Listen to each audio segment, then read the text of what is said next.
сейчас для Чечни. Вы все продали нас, вам казалось огонь в нашем сердце погас. Вам казалось, что мы просто шайка глупцов. Даже Бог всех убил, ведь вас нет дураков. Вам плевать на обычай всех мусульман. Сильному уступить разрешает Коран, но Коран не позволил рабами нам стать.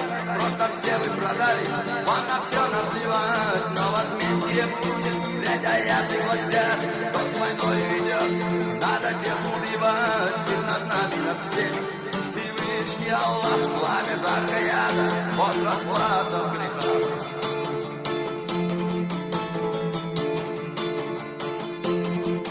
Что такое мунафик? Его проклял Аллах. Но придет этот день, они будут в слезах.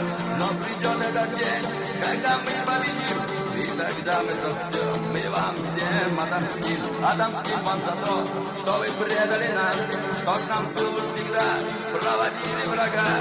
Отомстим вам, как требует до шариат. Всем, кто где-то кричал, это не газоват, но возмездие будет, ведь аяты гласят: кто с войной ведет, надо тех убивать. Ведь над нами, над всеми Всевышний Аллах, пламя жаркое ада, вот расплата в грехах.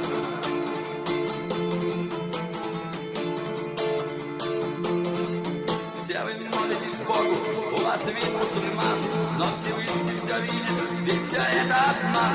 Как чеченец посмел на чеченца пойти, знаете, все мы вернемся, все сметая с пути. Это алчность деньгам, не знающих мер, это мерзкое слово оппозиционер.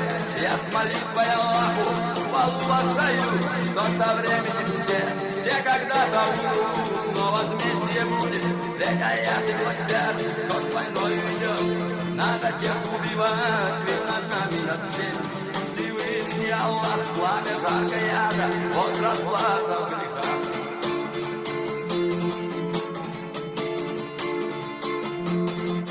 Всем погибнувшим рай, всем предавшим нас ад, клич Аллаху Акбар, нет дороги назад.